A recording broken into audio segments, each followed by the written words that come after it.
देखिए, घर घर तिरंगा और जो नेशनल तिरंगा का अभियान चला, मैं ये समझता हूँ कि हमारे देश में 1947 के बाद सबसे बड़ा इवेंट है जो हर आदमी के पास पहुँचा है। मतलब आप महल से लेके सब बड़े से बड़े आदमी से लेके टोटल रिक्शा वाले तक, छोटे आदमी तक पहुँचा है।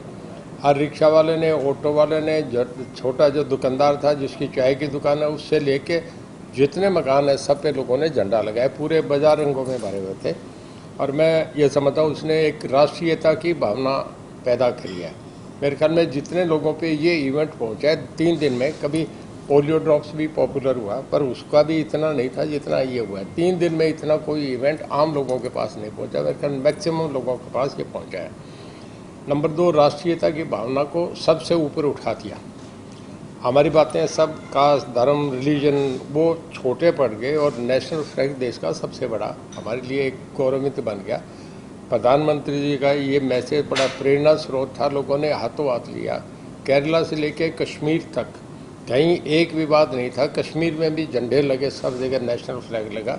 ये बहुत बड़ा हमारे देश की जो सम्मान है। 135 करोड़ की आबादी, दुनिया में सबसे बड़ा लार्जेस्ट डेमोक्रेटिक सेटअप है हमारा पॉपुलेशन वाइज, और उसमें जब 135 करोड़ एक झंडे के नीचे खड़े हो गए तो हमारी दुनिया को हमारी ताकत अलग से नज़र आई है। और इससे जो हमारा एक राष्ट्र के प्रति समर्पण, टोटल कटिबद्धता, प्रतिबद्धता वो नज़र आई है।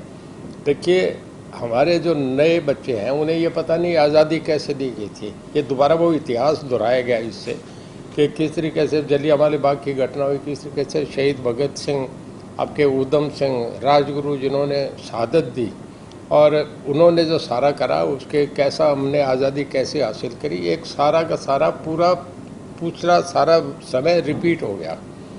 तो मैं देखता हूँ कि हरियाणा में बहुत अच्छे तरीके से तैयारी से हुआ, सारे राष्ट्र में हुआ, कश्मीर से केरल तक ये हुआ और सदा तक ये एक हिस्ट्री बन गया। मैं तो समझता हूँ कि गिनी बुक्स में भी ऐसा नाम रजिस्टर होना चाहिए। मेरा पर्सनल व्यू ये है कि इतना बड़ा इवेंट कहीं भी शायद हुआ हो।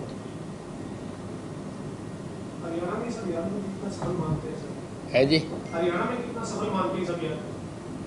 बहुत सफल रहा जी। मैं तो जहाँ भी रिपोर्ट देखी है, आप मीडिया वालों से देखा, हर जगह हर गांव में लोगों ने साइकिलों पे, लोगों ने इस पे मोटरसाइकिल पे, उसके बाद पैदल लोगों ने झंडे उठा के, बच्चे स्कूलों में, हर जगह गांव में बच्चे उठा के बड़ी दौड़ थी आपस में घरों पे झंडे लगाने की। और मैं जहाँ घूमा, मैं अपने रानिया कॉन्स्टिट्यूंसी में था उस दिन, मैंने आपको सबको वीडियो भी शेयर करा है।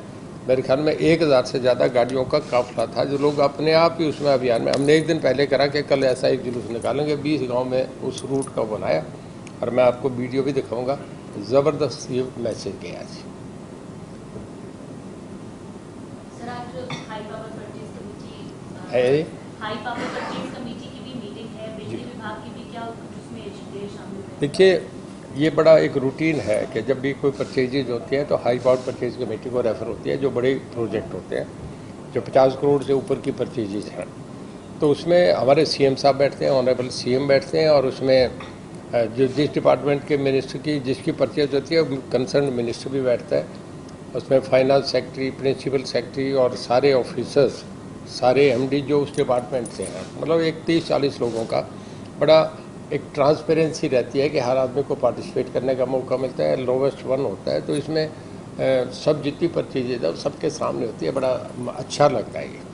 सर, चुनाव के दौरान राजनीतिक पार्टियों की तरफ से फ्री में कई घोषणाएं की जाती हैं। सुप्रीम कोर्ट में मामला विचाराधीन है और सुप्रीम कोर्ट ने भी चिंता जाहिर की है और प्रधानमंत्री नरेंद्र मोदी ने इसे रेवड़ी कल्चर का नाम दिया है और साफ तौर से कहा है कि इसका अर्थव्यवस्था पर बुरा प्रभाव पड़ेगा जो फ्री में घोषणाएं की जाती है।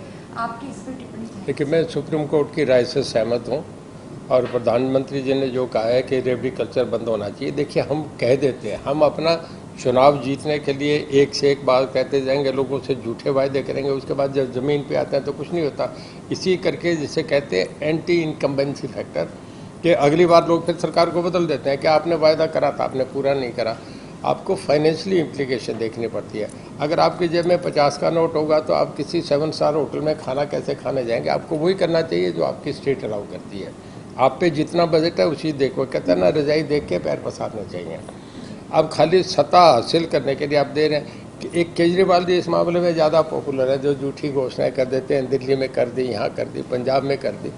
मैं समझता हूँ ये ठीक नहीं है और सुप्रीम कोर्ट को इस मामले में करना चाहिए, ताकि हम लोगों को एक सिस्टम दे सकें। कोई चीज़ें जो है आप बिना प्लानिंग के, बिना सिस्टम के उसे इम्प्लीमेंट नहीं कर सकते। सर, पंजाब में एक घोषणा की थी, एक गारंटी दी गई थी महिलाओं को कि अगर सत्ता में आते हैं तो आप सुप्रीमो ने कहा था कि 1000 रुपये 18+ महिलाओं को दिए जाएंगे। यहाँ पर दिए नहीं गए। गुजरात में वही घोषणाएं की गई हैं। हरियाणा में भी आम आदमी पार्टी चुनाव लड़ने जा रही है। किस तरीके से देखते हैं इस घोषणाओं को जो पूरी नहीं की गई है अभी तक गारंटी की? और अगर हरियाणा में अगर ऐसी घोषणाएं करते हैं, क्योंकि सभी जगह वो दिल्ली मॉडल, पंजाब मॉडल को लेकर चल रहे हैं। नहीं, देखिए, हरियाणा अपने आप में दूसरों को मॉडल देता है। हरियाणा ने जब भी कोई मामले में करा है, हम किसी भी मामले में, चाहे गेम्स के मामले में, चाहे पॉलिटिक्स के मामले में, चाहे जैसे जगमग योजना हमने कर रहे हैं, या हम किसी भी हर तरीके में हरियाणा एक नंबर पे रहता है। हम नॉर्दर्न इंडिया में हरियाणा सब में फास्ट डेवलपिंग स्टेट है। ये नीति आयोग ने भी कहा कि जो बड़ी स्टेट्स हैं उसमें हम नंबर 2 पे आते हैं। हम कोई पंजाब से गाइडेड नहीं है। पंजाब में क्या करें नहीं करें, हमारे मुख्यमंत्री जी को गलत घोषणा करने की आदत नहीं। हम जो कर सकते हैं वही करेंगे और वही करेंगे। सर, फ्री की घोषणाओं का जो टैक्स पेयर है, जो टैक्स भरते हैं, क्या उन पर बोझ पड़ रहा है जो ये करते हैं, जो राजनीतिक पार्टियां खासकर अरविंद केजरीवाल जी करते हैं? देखिए, आप अनाउंस कर दें, उसके बाद आप पे डेबिट बढ़ता जाता है, आपको सेंट्रल पैसा देना बंद कर देते हैं, आपको बैंक पैसा देना बंद कर देते हैं, फिर आप अपने गवर्नमेंट के पुराने हॉस्पिटल्स को बैंक पे के गिरवी रख के तनख्वाह बांटने का काम करते हैं, आप अपने पुराने रेस्ट हाउस को बैंक में रख के फिर तनख्वाह बांटने का काम करते हैं। ये सिस्टम नहीं है। आप जिम्मेदार हैं। विधानसभा जो है वो पब्लिक की इन्वेस्टमेंट है, हम लोगों की संपत्ति है। हमें लोगों ने बना के भेज दिया, 5 साल हमारी जिम्मेदारी है, हम उसे ठीक से डिस्चार्ज करें। मैं इसके कतई हक में नहीं कि झूठी घोषणाएं करके सत्ता हासिल करने के बाद साफ कहनी चाहिए, स्पष्ट कहनी चाहिए। सर, पंचायत चुनाव को लेकर आपकी क्या राय है? आने वाले समय में पंचायत चुनावों की घोषणा होनी है, लेकिन कहीं ना कहीं चर्चाएं ये भी हैं कि एक बार फिर से कुछ एप्लीकेशंस जो है वो कोर्ट में लगाई गई है, उस वजह से कुछ डिले हो सकता है। देखिए, डिसेंट्रलाइजेशन ऑफ पावर है, उसका एक सिस्टम है कि आपको चुनाव कराने पड़ेंगे। हाई कोर्ट भी इस बात को समझता है, पर अंडर सब जुडिस मैटर है, इस करके मेरा इस पर टिप्पणी करना ठीक नहीं। और मैं ये समझता हूँ कि अल्टीमेटली चुनाव तो होंगे।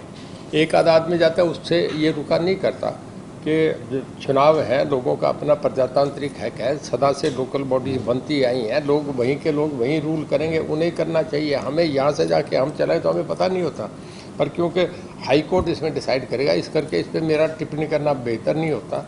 पर मेरा ये मानना है कि शायद जल्दी ही ये समय आएगा कि चुनाव होंगे। तो जिस तरह से बीजेपी जेजेपी के बीच चल रहा है कि दिग्विजय चौटाला कहते हैं आने वाले मुख्यमंत्री दुष्यंत चौटाला होंगे, ओम प्रकाश धनखड़ कहते हैं कि वो सपने देख रहे हैं, तो किस तरह से देखते हैं? गठबंधन में है सरकार और बयानबाजी जिस तरह से हो रही है। देखिए, इस पे 2 आदमी बयान दे सकते हैं, ओम प्रकाश जी धनखड़ दे सकते हैं या निशांत सिंह जी दे सकते हैं। वो दोनों पार्टी प्रेसिडेंट है, वो अपना बैठ के आपस में फैसला करके करेंगे, और जो फैसला करेंगे मुख्यमंत्री जी को बता देंगे, हमारे हाईकमांड को बता देंगे।